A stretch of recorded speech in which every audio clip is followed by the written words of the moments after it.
الرحمن الرحيم الحمد لله الذي أنزل على عبده الكتاب ولم يجعل له عوجا قيما لينذر بأسا شديدا من لدنه ويبشر المؤمنين الذين يعملون الصالحات أن لهم أجرا حسنا ماكثين فيه أبدا رب اشرح لي صدري ويسر لي أمري واحلل عقدة من لساني يفقه قولي آمين يا رب العالمين।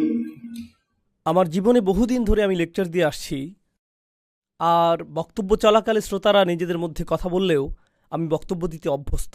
তাছাড়া আমি আরও একটা বিষয়ে অভ্যস্ত হয়ে পড়েছি, সেটা হলো আমরা মুসলিমরা মাশাআল্লাহ কখনো কখনো আমরা ভদ্রতার ভালো কোনো পরিচয় দিতে পারি না। মানুষ জুমার খুতবার সময় কথা বলতে পারলে লেকচারের সময় কথা বলা তো তেমন কোনো বিষয়ই না। তবে একটা কৌশল আছে যা হয়তো আপনাদের উপকারে আসতে পারে।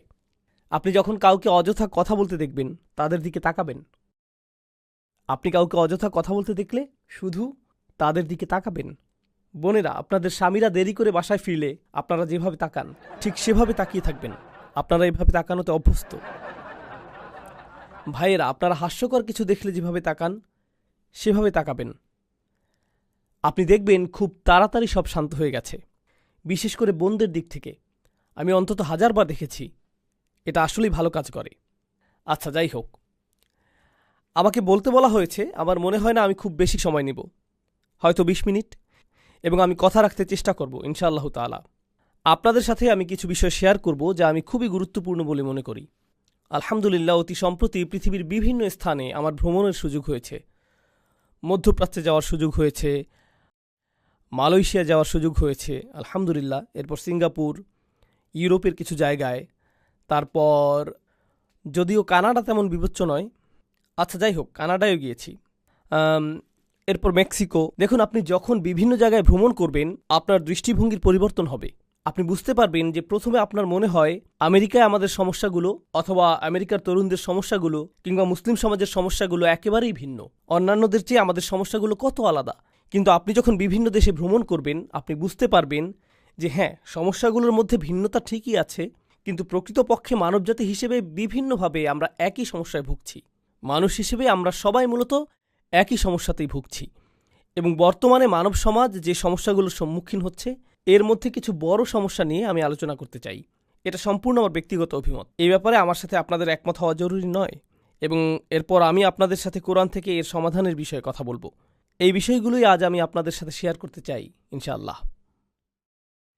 দেখুন, ব্যক্তিগতভাবে আমি বিশ্বাস করি আমাদের বর্তমান সময়ের সবচেয়ে বড় সমস্যাগুলোর গোড়া মূলত একটাই, লোভ। মানুষের সবচেয়ে বড় সমস্যা হল ক্রমবর্ধমান এবং অনিয়ন্ত্রিত লোভ ও স্বার্থপরতা। এই লোভ আমাদেরকে এমন দিকে নিয়ে যাচ্ছে, যেমন ধরুন ব্যবসা বাণিজ্যের ক্ষেত্রে এই লোভ বড় বড় প্রতিষ্ঠানগুলোকে এমন একটা পরিস্থিতিতে নিয়ে গেছে তারা শুধু লাভের কথাই চিন্তা করে, আর বছরের পর বছর কিভাবে তাদের ব্যবসার আয় বৃদ্ধি করবে সেই চিন্তা করে।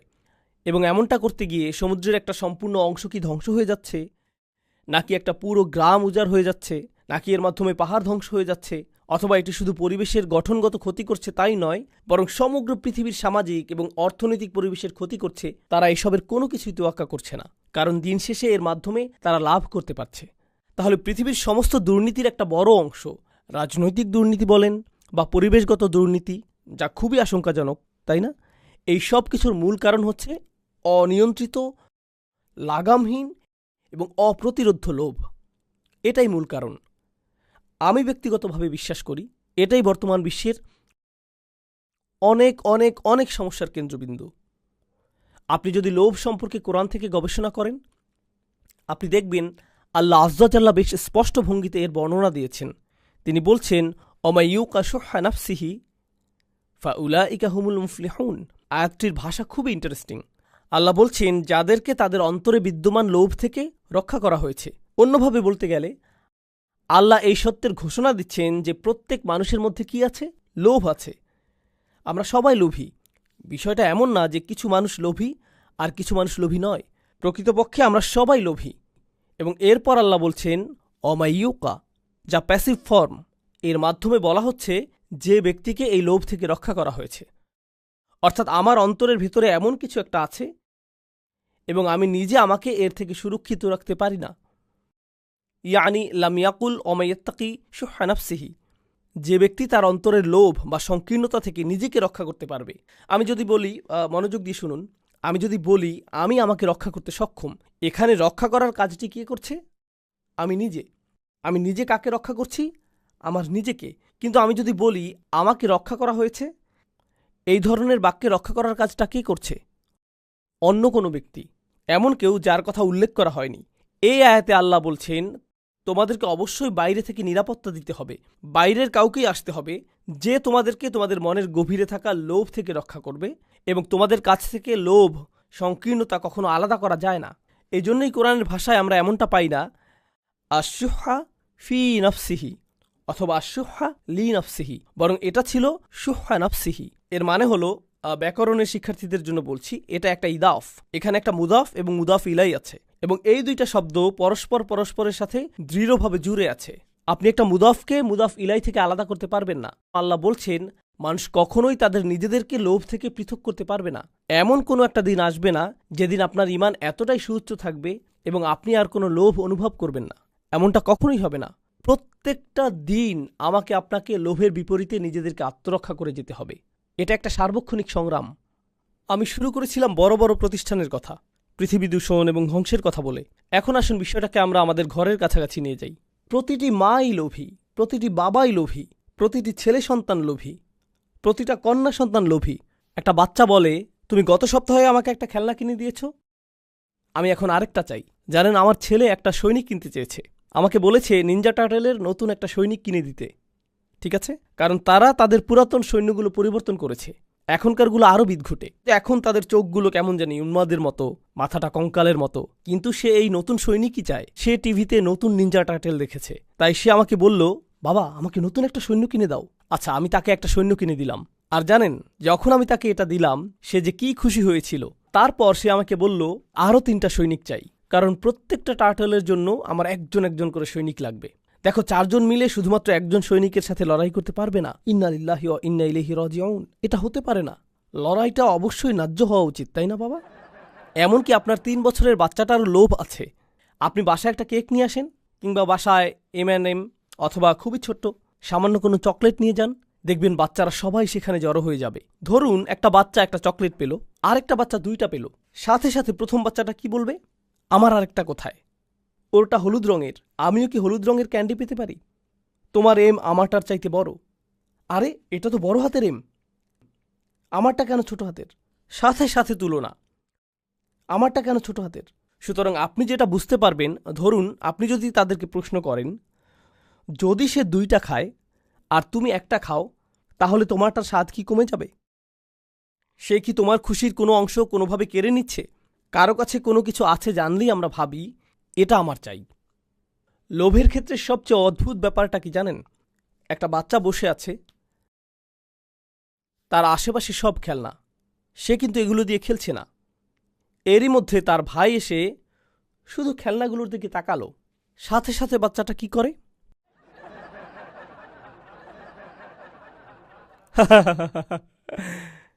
সাথে সাথে সাথে সাথে আপনি অন্যের সামনে নিজেরটা দখলই নিতে চান, আর যখন সামনে কেউ থাকে না, আপনি আপনার জিনিসকে অত পাত্তাই দেন না। জানেন এ থেকে আমরা কি শিক্ষা পাই? আমরা বুঝতে পারি যে আমাদের বেশিরভাগ লোভ মূলত আমাদের পারিপার্শ্বিকতার প্রভাবে হয়। ফলে আপনি যখন একাকী থাকেন, দেখবেন আপনি কিছুই চাইবেন না। মাঝে মাঝে আপনি খুব করে চাইবেন শুধু একটু একা বসে থাকতে আর আকাশের দিকে তাকিয়ে থাকতে, অথবা সমুদ্রের কোনো তীরে বসে শুধু পানির দিকে তাকিয়ে থাকতে চাইবেন। আপনি অন্য কিছু চান না, আপনি সেখানে ভালো থাকেন, সন্তুষ্ট থাকেন। কিন্তু আপনি যখন লোকালয়ে বের হন আর খুব সুন্দর একটা গাড়ি দেখেন, যখন অনেক সুন্দর কোনো এলাকা দেখেন, বড় কোনো বাড়ি দেখেন, যখন আপনি অন্য কোনো শহরে ভ্রমণ করেন যেখানকার আবহাওয়া ডালাসের চাইতে অনেক অনেক ভালো এবং যেটা পাওয়া খুব একটা কঠিন কাজও না, তখন সাথে সাথে আপনার কেমন লাগে? ও, আমার এটা চাই, এটা চাই আমার। এই লোভ শুধুমাত্র পৃথিবীকেই কলুষিত করে না, বরং পরিবারগুলোকেও কলুষিত করে। এটা পরিবারগুলোকে কলুষিত করে, সমাজকে দূষিত করে। তাছাড়া লোভ শুধুমাত্র টাকা পয়সার সাথে সম্পৃক্ত নয়। লোভ হলো জীবনের সব কিছুতে আপনার পাওনা অংশের চেয়ে বেশি কিছু চাওয়া। আপনি যদি ভাইস প্রেসিডেন্ট হন, আপনি প্রেসিডেন্ট হতে চান। আপনি সহকারী শিক্ষক হলে অধ্যক্ষ হতে চান। আপনি অধ্যক্ষ হয়ে থাকলে আরও বড় প্রতিষ্ঠানের অধ্যক্ষ হতে চান। আপনি যদি কোথাও তত্ত্বাবধায়ক হয়ে থাকেন এবং সেখানে যদি আরও কোনো তত্ত্বাবধায়ক থাকে, আপনি চান প্রধান তত্ত্বাবধায়ক হতে, ঠিক না? আপনি যদি এমএসএতে সেক্রেটারি পদে থাকেন, আপনি সভাপতি হতে চাইবেন। সবাই উপরে উঠতে চায়। আপনি যদি কোনো প্রতিষ্ঠানের একেবারে প্রাথমিক স্তরে কাজ পেয়ে থাকেন, খুব শীঘ্রই আপনি ম্যানেজার হতে চান। আপনি নিজের জন্যই এমনটা করতে চান। আপনি নিজেকে উপরে ওঠার জন্য ঠেলতেই থাকেন, এক অবস্থানে তৃপ্ত থাকেন না। আপনি দেখবেন পৃথিবীর অনেক ধনী মানুষেরা মূলত পৃথিবীতে সবচেয়ে দুর্ভোগের জীবনযাপন করে। যারা কোটি কোটি টাকা আয় করেছে, যারা পাগলের মতো টাকা আয় করেছে, এই ধরনের মানুষদের মধ্যে বেশিরভাগেরই জীবন বলতে কিছু থাকে না। তাদের কোনো জীবন থাকে না, পরিবার থাকে না, তাদের ছুটি বলতে কিছু থাকে না। তারা ছুটি নিতে চান না, তারা শুধু উপরে উঠতে চান। তারা মনে করেন তারা ছুটিতে গেলে তাদের ছুটে চলার এই যন্ত্রের গতি কমে যাবে, তাদের কাজে দ্রুত ফিরে আসতে হয়। এবং তারা যদি ছুটিতে গিয়েও থাকেন, সেখানে বসেও ইমেইলের উত্তর দেওয়ায় ব্যস্ত থাকেন। তাদের মস্তিষ্ক কখনো বিরতি নেয় না। লোভ আপনার সাথে এমনটাই করে থাকে, আপনাকে একটা দুর্ভোগের জীবন উপহার দিতে পারে। যেভাবে লোভের ফলে পৃথিবী দুর্ভোগের শিকার হচ্ছে, প্রত্যেকটা মানুষ ওইভাবে ভুগছে, এর ফল ভুগছে, দুর্ভোগে ভুগছে। তরুণ প্রজন্মের কিসের লোভ হয় বলুন তো? তরুণদের একটা চাহিদা হলো, দেখুন একটা সময় আমরা সবাই তরুণ ছিলাম, সেই সময়টা কোনো যুগেই পরিবর্তন হয় না। আমি বুঝি না এখন কিসের চল চলছে, আমি জানি না এগুলো, কারণ এখন আমার বয়স হয়েছে, আমি বুঝি না এসব। আমাদের মুরব্বীরাও কিন্তু আমাদেরকে বুঝেন না, তাহলে তারা কিভাবে এখনকার কিশোর আর তরুণদের বুঝবেন? তারা বুঝতে পারবেন না। আজ থেকে 15 বছর পর আপনিও ভবিষ্যতের তরুণদের বুঝতে পারবেন, এমনটা হবে না। তখন আপনার সময় পার হয়ে যাবে। কিন্তু সব যুগের তরুণদের মধ্যেই একটা জিনিস অপরিবর্তিত থাকে, আপনি লেটেস্ট জিনিসের সাথে সমান গতিতে চলতে চান। হতে পারে এটা কোনো গ্যাজেট, অথবা কোনো অ্যাপ, নতুন কোনো ডিজাইনের কাপড় হতে পারে, অথবা কোনো পরিভাষা, অথবা ধরুন নতুন কোনো সামাজিক চর্চাও হতে পারে। সেটা যাই হোক না কেন, আপনি একেবারে অত্যাধুনিকটাই চান। নতুন কিছু আসলেই আপনি সেটা চান। নতুন জিনিস মানেই ভালো হবে। আপনি সবার আগে বলতে চান, এই তুমি এটা সম্পর্কে শুনেছ? কারণ তারা যদি না শুনে থাকে, অন্য সবার আগে আপনি বিষয়টা সম্পর্কে তাদেরকে অবহিত করেছেন। আপনি সাথে সাথে এটার উপর হুমড়ি খেয়ে পড়েন। এর মাধ্যমে যা বোঝা যায় তা হলো, তরুণরা এই জগতের সবচেয়ে অস্থির প্রকৃতির মানুষ, এবং এটা সব প্রজন্মের তরুণদের ক্ষেত্রেই প্রযোজ্য। তরুণরা মুহূর্তের মধ্যে একটা থেকে অন্য একটা, তারপর আরেকটা, এরপর আরও একটা জিনিসের দিকে ঝুঁকে পড়ে। তরুণদের কাছে যে জিনিসটা একসময় দারুণ ছিল, চমৎকার ছিল, খুবই সুন্দর ছিল, বা যেমনই ছিল, কয়েক সপ্তাহ পর একই জিনিসটা অর্থহীন, পচা, নগণ্য এবং বলার মতো নয় এমন হয়ে যায়। তারা খুব সহসাই বন্ধু পাল্টায়, একজন থেকে আরেকজন, তারপর আরেকজন, এবং এটাই হয়ে থাকে। এভাবে যখন যে জিনিসের চল থাকে, হ্যাঁ, এটা বোঝানোর সবচেয়ে সহজ উদাহরণ হলো, যেমন ধরুন ফোনের নতুন ভার্সন, ঠিক না? ফোনের নতুন ভার্সন, যা অনেকটা পুরনো ভার্সনের মতোই দেখতে, কিন্তু তারপরও মানুষ বলে দিতে পারে যে আপনার কাছে 4 আছে, 5 নেই, অথবা আপনার কাছে 5C আছে, 5S নেই। অথবা আপনি এমনিতে নিজেই বলতে পারেন এবং হঠাৎ নিজেকে ছোট মনে করতে পারেন, কারণ আপনার কাছে শুধু একটা ফোনই আছে, এটার কোনো স্ক্রিন নেই, আপনি এখনো বাটন ফোন ব্যবহার করেন। মানুষের সাথে এটাই হয়। আমি আমার মূল পয়েন্টে ফিরে আসি। এখন এমনটাই হয় যখন আমরা সবসময় বেশি পাওয়ার কথা ভাবতে থাকি। আমরা মনে করি আমরা আরও অনেক কিছু পাওয়ার দাবি রাখি, ঠিক আছে? এই অনুভূতিটাই আমাদেরকে সার্বক্ষণিক একটা অতৃপ্তিতে ডুবিয়ে রাখে। আমরা বরাবরই অসন্তুষ্ট থাকি। এটা এ ধরনের চিন্তার একটা প্রভাব। আমরা সবসময় ক্রুদ্ধ হয়ে থাকি। যা কিছু আপনার সামনে আসুক, আপনি এটা নিয়ে বিদ্রূপ করেন। আপনি এটা কোনো না কোনোভাবে পাশ কাটিয়ে আসেন। হয় সেটা নিয়ে হাসি তামাশা করেন, অথবা মন্তব্য করেন, ছোট কোনো অঙ্গভঙ্গি বা চাহনি দেন, বলেন হ্যাঁ আমার কি। সব কিছুর প্রতি আপনার প্রতিক্রিয়া এমনটাই হয়। এর মানে হলো জীবনকে কিভাবে উপভোগ করতে হয় সেটা আপনি জানেন না, কারণ আপনি আপনার চারপাশের সব কিছুকে অগ্রাহ্য করেছেন। আপনার মতে সব কিছুকে এভাবেই নগণ্য মনে করতে হয়। আপনি কোনো কিছুই আর ভালোভাবে মূল্যায়ন করতে পারেন না। টিনেজারদের বেড়াতে নিয়ে যান, তখন কি হয়? তোমাকে আনন্দিত দেখাচ্ছে না কেন? হোটেলটা কেমন বলো তো? কি অপূর্ব দৃশ্য দেখো।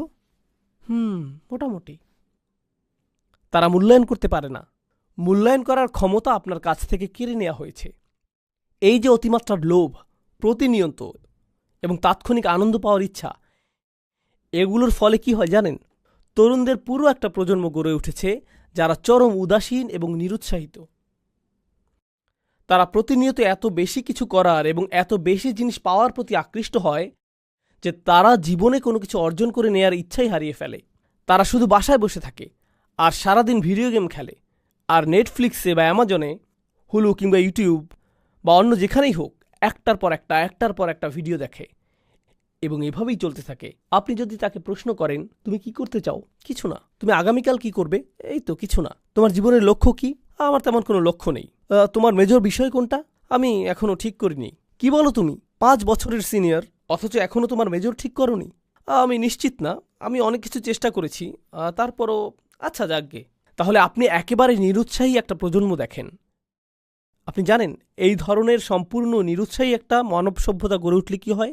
এই যে প্রচণ্ড লোভী মানুষগুলো যারা অন্যায় করে এবং আক্ষরিক অর্থে পৃথিবীর সম্পদগুলো লুট করে থাকে আর দুর্বলদের অন্যায়ভাবে নিয়ন্ত্রণ করে, তারা এত সব কিছু করার পরও পার পেয়ে যায়, কারণ সংখ্যাগরিষ্ঠ লোকজনেরই এগুলো পরোয়া করার মতো অনুভূতি নাই। তাদের আত্মকেন্দ্রিকতা তাদেরকে সম্পূর্ণ অনুভূতিহীন বানিয়ে দিয়েছে। আমার চাওয়াগুলো যতক্ষণ পূরণ হচ্ছে, এসবের কি দরকার? তাহলে আমরা এমন একটা সময় বাস করছি যেখানে আপনি টিভিতে চ্যানেল পরিবর্তন করে করে দেখতে পারেন, অথবা ফেসবুক পেজ বা অন্য কোথাও যেখানে বিজ্ঞাপন দেখায়, যেখানে আফ্রিকার বাচ্চাদের কষ্ট, অথবা বাংলাদেশে ঘটে যাওয়া ভয়াবহ বন্যার দৃশ্য বা পাকিস্তানে ঘটে যাওয়া কোনো তীব্র ভূমিকম্পের দৃশ্য দেখানো হয়, আর আপনি সেই ছবিগুলো দেখেন এবং আপনার মধ্যে কিছুই হয় না, আপনার কোনো কিছুর পরিবর্তন হয় না, চোখ দিয়ে পানি আসে না, কিছুই হয় না। আপনি মানুষের দুঃখ দুর্দশা থেকে সম্পূর্ণ বিচ্ছিন্ন। এটা কতটা ভয়াবহ ব্যাপার আপনি জানেন? দেখুন, আমরা কিন্তু এখানে ঈমান নিয়ে কথা বলছি না, আমরা বলছি ধীরে ধীরে আমাদের মধ্যে মনুষ্যত্ব কমে যাচ্ছে। এগুলো মানবিক অনুভূতি। আপনি হতে পারেন একজন খ্রিস্টান, একজন ইহুদি কিংবা নাস্তিক। যখন আপনি কোনো মানুষের দুঃখ কষ্ট দেখবেন, অবশ্যই আপনার মধ্যে এর প্রভাব পড়ার কথা। আপনার মনের মধ্যে এমন কিছু ঘটবে যা আপনাকে পীড়া দিবে, মানুষকে সাহায্য করার আকাঙ্ক্ষা তৈরি হবে। কিন্তু যখন এই ধরনের কিছুই হয় না, তখন আপনি চ্যানেল পাল্টে সেটাই দেখেন যা দেখতে আপনার মন চায়, একটা মুভি যেটা আপনার মস্তিষ্ক থেকে এগুলো আবার মুছে দিবে। আজকাল এটাই ঘটে চলছে। এটা সত্যিই খুবই ভয়ঙ্কর সময়। আমি একটা মুসলিম দেশে গিয়েছিলাম, সেখানে একজন আরবকে জিজ্ঞেস করলাম এখানকার মানুষরা কিভাবে সময় কাটায়, তরুণরা কিভাবে সময় কাটায়। আমি অন্তত 50 জন লোকের কাছ থেকে একই উত্তর পেয়েছি যে তারা শপিং মলে ঘুরতে পছন্দ করে। এদেশে বেশ গরম, সারাদিন তাপমাত্রা বেশি থাকে, তারা বাইরে বের হয় না। শপিং মলগুলো রাতে খোলা থাকে, মাগরিব থেকে ফজর পর্যন্ত মলগুলো মানুষে ভর্তি থাকে। এরাই আপনাদের উম্মাহ, আপনাদের ভবিষ্যৎ প্রজন্ম। বাবা হিসেবে তারা কেমন বাবা হবে, মা হিসেবে কেমন মা হবে, ওরা ইসলামের কেমন দায়ী হবে, কেমন সরকার তারা চালাবে, ভবিষ্যতে কেমন মানুষ হবে ওরা, কেমন মুসলিম হবে সে কথা বাদ দিন, মানুষ হিসেবে ওরা কেমন হবে, বুঝতে পারছেন? যাই হোক, আমি আমার বক্তব্য সংক্ষিপ্ত করছি। আমার হয়তো আর 5 মিনিট সময় বাকি আছে। আজকে আমি আপনাদের যে বিষয়টা বলতে চাই সেটা হচ্ছে কোরআনের ক্ষমতা। আমি জানি আপনারা বহু লেকচার শুনেছেন যেখানে আপনাদের বলা হয়েছে যে আমাদেরকে কোরআন শিখতে হবে, এর অর্থ আমাদের বুঝতে হবে, এটা আমাদের অধ্যয়ন করতে হবে, তেলাওয়াত করতে হবে, মুসলিম হিসেবে কোরআনের সাথে আমাদেরকে সম্পৃক্ত থাকতে হবে। এই কথাগুলো আপনারা 1000 বার শুনেছেন। আমি আশা করছি আমি ওই আলোচনাগুলোর সাথে একটা নতুন মাত্রা যোগ করব, শুধুমাত্র একটা। আমি আমার নিজের ব্যক্তিগত অভিজ্ঞতা থেকে কিছু কথা বলছি। আমি চাই আপনারা এগুলো বোঝার চেষ্টা করুন। দেখুন, আমার জীবনে জীবন দর্শনের জ্ঞানগত সমস্যা ছিল, নৈতিক সংশয় ছিল, আবেগ অনুভূতির সমস্যা ছিল, ঠিক আছে? আমাদের সবার জীবনে কখনো না কখনো আবেগ অনুভূতির দ্বন্দ্ব থাকে, সবারই কখনো না কখনো অস্তিত্ব নিয়ে চিন্তার সংকট থাকে, জ্ঞান বিচক্ষণতার সংকট থাকে, কিংবা কোনো না কোনোভাবে আর্থিক সংকট থাকে। আমার জীবনের সেরা উপহারটা সম্ভবত আমার শিক্ষক আমাকে দিয়েছিলেন। তিনি বলেছিলেন, তুমি যখনই কোনো সমস্যায় পড়বে আল্লাহর কিতাবের কাছে সাহায্য চাও, আল্লাহর কিতাবের থেকে মনোনিবেশ করো। দেখুন, আরবি শেখার জন্য আমার অনুপ্রেরণা কিংবা তাফসীর অধ্যয়নের জন্য আমার অনুপ্রেরণা কখনোই কোরআনের জ্ঞান অর্জন করা ছিল না। জ্ঞান অর্জন করা আমার মূল উদ্দেশ্য ছিল না, এটা এখনও আমার মূল উদ্দেশ্য নয়। আমি জ্ঞান অর্জনের জন্য চিন্তিত নই, বরং আমার কাছে গুরুত্বপূর্ণ হলো এ থেকে এমন একটা সম্পদ অর্জন করা যা আমাকে প্রতিনিয়ত সুস্থ করে তুলবে। বিষয়টা এমন, আমি মনে করি কোরআন একটা কূপের মতো, আর আমি প্রায়ই তৃষ্ণার্ত হই। যখনই আমার তৃষ্ণা পায় আমি কোরআনের কাছে যাই, এখান থেকে তৃষ্ণা মেটাই এবং আমি ভালো বোধ করি, এটা আমাকে প্রশান্ত করে। দেখুন, আমাদের বুঝতে হবে যে কোরআন হলো আর শিফা। কোরআন হচ্ছে শিফা, এটা মানুষকে সুস্থ করে তোলে। অনেকেই মনে করেন এই তো আমি কোরআনের অর্থ পড়ছি, আমি অনেক কিছু বুঝতে পারছি, আমি অনেক বিষয় শিখছি, আমি কিছুটা আরবি ভাষাও শিখছি, খুবই ভালো কথা। দেখুন, আমি শেখার পক্ষের বড় একজন সমর্থক হিসেবে বলছি, শেখাটা মূল লক্ষ্য নয়। শেখা হলো আপনি কিভাবে পানির আধার থেকে পানি তুলবেন, শুধুমাত্র সেটা জানা। বিষয়টা অনেকটা এরকম, আমি পুষ্টিকর খাবার সম্পর্কে সব কিছু শিখেছি, কিন্তু আপনি পুষ্টিকর খাবার খান না, তাহলে এগুলো শিখে কী লাভ? আমি সঠিক খাদ্যাভ্যাস, ভালো ব্যায়াম সম্পর্কে জেনেছি, আমি জানি কোন কোন ব্যায়ামগুলো করা উচিত, কখন করা উচিত, এগুলো সব আমি জানি, কিন্তু আপনি এগুলোর একটাও করেন না। আমি গাড়ি সম্পর্কে সব কিছু জানি কখন গাড়ির তেল পরিবর্তন করতে হয়, গাড়ির কোনো কিছুর সংযোগ ছুটে গেলে কিভাবে ঠিক করতে হয়, কিন্তু আপনি নিজের গাড়ির যত্ন নেন না। কি করছেন আপনি? আপনি কেন এগুলো শিখেছেন? এই জ্ঞান আপনাকে সাহায্য করার কথা ছিল, তাই না? আমি যে বিষয়টা প্রমাণ করতে চাইছি, বেশিরভাগ সময় আমরা জোর দিয়ে বলতে থাকি আমাদের জানতে হবে, শিখতে হবে, কিন্তু আমরা এই কথাটাতে জোর দেই না যে আমাদের এটা ধারণ করতে হবে। জানা আর ধারণ করা একই কথা নয়, তাই না? মুসলমানেরা কোরআন সম্পর্কে অনেক কিছু জানার পরেও অমুসলিমদের মতো ঠিক ততটাই ক্ষতিগ্রস্ত, ভোগবাদী এবং ততটাই লোভী হতে পারে। পার্থক্য শুধু এটুকুই যে তারা কোরআন সম্পর্কে জানে, অন্য কোনো পার্থক্য নেই। আর যখন মানুষ পথভ্রষ্ট হয়, এই কিতাব তাদেরকে আবার সঠিক পথে আনে, এবং এরপর কি হয় বলুন তো? পরবর্তীতে তারা আবারও বিপথে যায়, আর এই কিতাবটা আবার তাদেরকে সঠিক পথে আনে, তারপর আবার তারা বিপথে যায়, আবার এটা তাদের সঠিক পথে আনে। ইন্না হাদাল কুরআনা ইয়াহদি লিল্লাতি হিয়া আকওয়াম। নিশ্চয়ই এই কোরআন এমন একটি পথ দেখায় যা অধিক সরল ও সঠিক। অধিক সরল সঠিক মানে হলো, ধরুন আপনি এই পথে যাচ্ছেন, এটা আপনাকে আবার সোজা পথে নিয়ে আসবে। ওয়ায়ুবাশশিরুল মুমিনিনা আল্লাযীনা ইয়ামালুনাস সলিহাত, এবং এটা নেক আমলকারী ঈমানদারদের সুসংবাদ দেয়। আল্লাহ এই বাস্তবতার স্বীকৃতি দিচ্ছেন যে আপনি আমি অনেক ভুল করি, যা আমাদেরকে দুঃখ দুর্দশায় ফেলে, কিন্তু আল্লাহ আয্যা জাল্লা আমাদেরকে ওয়াদা করেছেন, যদি তুমি এই কিতাবের সাথে একটা সত্যিকারের সম্পর্ক গড়ে তুলতে পারো, তাহলে তুমি সফল হবেই। দেখুন, আমি আপনাদের নিশ্চয়তা দিয়ে বলছি, এই কিতাব শেখার পেছনে আপনাদের উদ্দেশ্য হয় এর মাধ্যমে নিজেকে পরিশুদ্ধ করে তোলা। দেখবেন আপনি এটা শেখার জন্য আল্লাহ এমন সব সম্ভাবনার দুয়ার খুলে দিবেন যা আপনি কখনো কল্পনা করেননি। আরবি শেখা আপনার কাছে এক টুকরো কেক খাওয়ার মতো সহজ মনে হবে। তাফসীর অধ্যয়ন করা আপনার জন্য একেবারে সহজ হয়ে যাবে। কেন বলুন তো? এজন্য নয় যে আপনি জ্ঞান অর্জন করতে চান, বরং এর কারণ হলো আপনি আল্লাহর কথার মাধ্যমে নিজেকে পরিশুদ্ধ করতে চান। আপনি চান আল্লাহর কথাগুলো আপনার অন্তরে প্রবেশ করুক। কদ জাআতকুম মাউইযাতুম মির রাব্বিকুম ওয়া শিফাউল লিমা ফিস সুদূর ওয়া হুদান ওয়া রাহমা। তোমাদের জন্য তোমাদের রবের পক্ষ থেকে এসেছে উপদেশ, এটি চিকিৎসা, এটি নিরাময়কারী হিসেবে তোমাদের জন্য এসেছে। সুবহানাল্লাহ। আজ আমি আপনাদেরকে মূলত এই কথাটাই বলতে এসেছি। আপনাদের মধ্যে কিছু শ্রোতা আছেন যারা আমার কথাগুলো অন্য যে কোনো লেকচারের মতো শুধুই শুনবেন, তব্য শেষে তাকবীর দিবেন, কেউ হাততালি দিবেন, তারপর শেষ। কিন্তু আমি আশা করছি আপনাদের মধ্যে কেউ কেউ আমার কথাগুলো অন্তরে গেঁথে নেবেন। আপনার সাথে কোরআনের সম্পর্ক আমি তৈরি করে দিতে পারবো না। এই কাজে একমাত্র যিনি আপনাকে সাহায্য করতে পারবেন তিনি হলেন আল্লাহ। যদি আপনি আল্লাহর দিকে ফিরে যান এবং বলেন, হে আল্লাহ, এই কিতাব আমার প্রয়োজন, এটি সেই কিতাব যা তুমি মানবজাতির সকল সমস্যা থেকে মুক্তির জন্য পাঠিয়েছ। আচ্ছা বলুন তো, লোভ কোথায় থাকে? লোভ কোথায় থাকে? অন্তরের ভেতরে। সুতরাং পৃথিবীর যত সমস্যা রয়েছে, আপনি কখনো এগুলোকে পুরোপুরি দূর করতে পারবেন না, কারণ আপনি কখনো লোভকে হত্যা করতে পারবেন না, যেহেতু এটা অন্তরের একটা অংশ। কিন্তু জানেন, আমরা একে প্রশমিত করতে পারি। এজন্য আল্লাহ বলছেন, মনে আছে শুরুতে কি বলেছিলাম? আমাদেরকে বাইরে থেকে আমাদের অন্তরকে সুরক্ষা দিতে হবে। আর সেই সুরক্ষাটা কি? এটা হলো আল্লাহর বাণী। আল্লাহর কথাগুলো যখন আপনার অন্তরে প্রবেশ করে, আপনার অন্তরটা তখন অধিক শক্তিশালী হয়। আপনি তখন আপনার আকাঙ্ক্ষাগুলো সংযত রাখতে পারেন, আসক্তিগুলোকে নিয়ন্ত্রণ করতে পারেন। এটা কতটা দুঃখজনক যে এখন কত তরুণ পর্নোগ্রাফিতে আসক্ত, এটা একটা বাস্তবতা। আমি কত তরুণের সাথে কথা বলেছি, তারা আমাকে বলেছে, এটা তো সাধারণ ব্যাপার, আপনি আমাকে কি করতে বলছেন? তাদের অন্তরগুলো এতটাই মৃত হয়ে গিয়েছে, তারা বলছে এটা সাধারণ বিষয়। এটা একটা স্পষ্ট চিহ্ন যে অন্তরটা মরে গেছে। কিভাবে আল্লাহর কথা সে অন্তরে প্রবেশ করবে? আমরা একটু চিন্তা করি।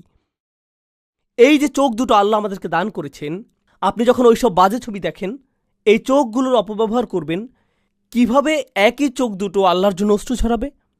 একই চোখ দুটো দিয়ে কি এটা করা সম্ভব? এই যে জিহ্বা আল্লাহ আপনাকে দিয়েছেন, এর মাধ্যমে আপনি আল্লাহর কথাগুলো তেলাওয়াত করতে পারেন, অথচ আপনি আপনার সারাদিন অতিবাহিত করেন গালিগালাজ আর মন্দ কথা বলে। এই হাত দুটো আপনি আল্লাহর সামনে তুলেন এবং রাখেন, যাতে আপনি আল্লাহর সামনে দাঁড়াতে পারেন। এই একই হাতগুলো আপনি ব্যবহার করেন অভদ্র অঙ্গভঙ্গি করতে বা অন্যায় কাজ করতে। এই একই হাত। আমরা কিভাবে আমাদের নিজেদের ব্যাপারে সচেতন হব? আল্লাহ বলছেন, ওয়ালা তাকুনু কাল্লাযীনা নাসুল্লাহা ফাআনসাহুম আনফুসাহুম। তোমরা তাদের মতো হইও না যারা আল্লাহকে ভুলে গিয়েছিল, আর আল্লাহকে ভুলে যাওয়ার ফলে আল্লাহ তাদেরকে নিজেদের ব্যাপারে ভুলেই দিয়েছেন। আপনি এমনকি জানবেনও না যে আপনি কেমন। আপনি আল্লাহর একজন সম্মানিত সৃষ্টি, কিন্তু এই লোভের কারণে আপনি একটা পশুর চেয়েও অধম হয়ে গিয়েছেন। দয়া করে নিজেকে বাঁচান, নিজেকে বাঁচান। আমি আপনাকে বাঁচাতে পারবো না। আপনাকে বাঁচানোর চেষ্টা আপনার নিজেকেই করতে হবে। অল্লাহি, যত ছবি, এগুলো প্রচারের জন্য যত বিজ্ঞাপন এবং এর সংশ্লিষ্ট যত কিছু আছে, যারা আমাদেরকে পশুর স্তরে নামিয়ে নিতে সদা তৎপর, তারা খুবই শক্তিশালী। প্রচুর টাকা ব্যয় করা হয় বাচ্চাদের মধ্যে যৌনতা ছড়িয়ে দেওয়ার জন্য। এই কাজে প্রচুর টাকা ব্যয় করা হয় অশ্লীলতাকে স্বাভাবিকীকরণ করতে, এগুলো উদযাপন করতে এবং নীতি নৈতিকতাকে নতুন করে সংজ্ঞায়িত করতে, ভালো মন্দকে নতুনভাবে সংজ্ঞায়িত করতে প্রচুর টাকা ব্যয় করা হয়। এবং মানুষ এগুলোর স্রোতে এমনভাবে ভেসে যায়, তারা বলে কোরআনে এমনটা বলা হয়েছে, কিন্তু আমার কাছে এটা ভালো মনে হচ্ছে না। তাদের বিবেক এতটাই কঠিন হয়ে গিয়েছে, যখন আপনি বাঁকা অবস্থায় সোজা জিনিসের দিকে তাকাবেন, আপনার কাছে সোজা জিনিসটাই বাঁকা লাগবে। আপনার নীতিনৈতিকতা এতটাই অকার্যকর হয়ে গিয়েছে, আল্লাহর কথাগুলোকে আপনার মনে হয় আমি জানি না এটা আমার নীতির সাথে মিলে কিনা। আরে আপনার কাছে তো নীতির কোনো মাপকাঠিই নেই, এটাই তো সমস্যা। অথচ আল্লাহর কথাগুলোই ছিল নীতিনৈতিকতার মাপকাঠি। এটা এমন জিনিস যা কখনো পরিবর্তন হয় না, এবং আমি আপনাদেরকে এ ব্যাপারে প্রমাণ দিব যেটা আল্লাহ নিজেই দিয়েছেন। পৃথিবীতে যত নৈতিক মতাদর্শ এখন পর্যন্ত এসেছে, মানুষের কাছে সমাদৃত প্রতিটা মতবাদ 10 বছর পর আগের যে মতবাদটা ভুল ছিল সেটা এখন স্বীকৃত। 10 বছর পর আবার অন্য কিছু স্বীকৃতি পাবে, এর 10 বছর পর আরেকটা নতুন কিছু স্বীকৃতি পাবে। নীতি নৈতিকতার এই সীমাগুলো সবসময় পরিবর্তিত হতে থাকে, পাল্টাতে থাকে।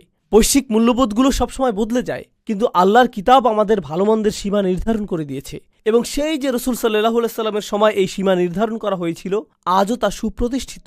ওয়ালাম ইয়াজআল লাহু ইওয়াজা, আর তিনি এতে বিচ্যুতির কোনো অবকাশ রাখেননি। আমাদের বিচ্যুতি হয়, আমরা এক রেওয়াজ থেকে অন্য রেওয়াজে, এক দর্শন থেকে অন্য দর্শনে, ভালো মন্দের একরকমের সংজ্ঞা থেকে অন্যরকম সংজ্ঞায় যাই। কিন্তু আপনি যদি এই কিতাবকে আঁকড়ে ধরতে পারেন, যত বড় ঝড়ই আসুক না কেন, আপনি আপনার জায়গায় টিকে থাকতে পারবেন। আপনি আপনার জায়গায় টিকে থাকতে পারবেন। আর যদি আঁকড়ে ধরতে না পারেন, তাহলে আপনি মুসলিম, খ্রিস্টান, ইহুদি, হিন্দু, নাস্তিক, শিখ যাই হন না কেন, আপনি কোনো না কোনো দিকে ভেসে যাবেন। বাইরে থেকে আপনাকে দেখতে মুসলিম বা অন্য যে কারো মতো লাগতে পারে, ভেতর থেকে আপনি সেই একই লোভী এবং নিম্নমানের মানুষের উদাহরণ হয়ে থাকলেন। ইসলাম আমাদের ভেতরটা পরিবর্তন করতে এসেছে, শুধুমাত্র আমাদের বাহ্যিক পরিবর্তন করতে আসেনি। অন্তরের ভেতরের সঠিক পরিবর্তন হলো এই ধর্মের মূল উদ্দেশ্য। অন্তরের ভেতরের পরিবর্তন হলো এই পৃথিবীটাকে আমাদের অন্যরকম মনে হবে। মূলত এই কথাটাই আমি আপনাদের সাথে শেয়ার করতে চেয়েছি। এই পরিবর্তনটা আপনার ভেতরে কেবল তখনই আসবে যখন আপনি সঠিক মনোভাব নিয়ে আল্লাহর কিতাবের কাছে আসবেন। যদি আমরা সঠিক মনোভাব নিয়ে আল্লাহর কিতাবের কাছে আসি, আমাদের অন্তরে পরিবর্তন আসবেই, আমাদের অন্তরে পরিবর্তন আসবেই। এবং এটা আপনাদের জন্য আমার আজকের শেষ কথা। আর শপথ করে বলছি, যখন এমনটা ঘটে, ফাআমিনু বিল্লাহি ওয়া রাসূলিহি ওয়া নূরিল্লাযী আনজালনা, যখন আল্লাহর কিতাবের আলো আপনার অন্তরে প্রবেশ করে, তখন আল্লাহ আপনার অন্তরকে একটা প্রদীপের সাথে তুলনা করেন। এবং একটা প্রদীপ শুধু নিজেই আলোকিত হয় না, এটা আলো ছড়ায়ও। কথাটা কি সত্য নয়? একটা প্রদীপের কেবল নিজের আলো আছে তা কিন্তু নয়, এটা তার আশেপাশের জন্য আলোর একটা উৎস হয়ে ওঠে। আচ্ছা, প্রদীপ কখন কাজে লাগে, দিনে নাকি রাতে? বলুন তো। রাতে।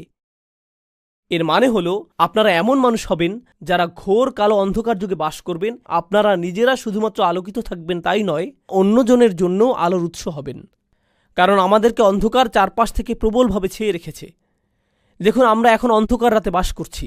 বর্তমান সময়টা মানব সভ্যতার জন্য কালো রাত।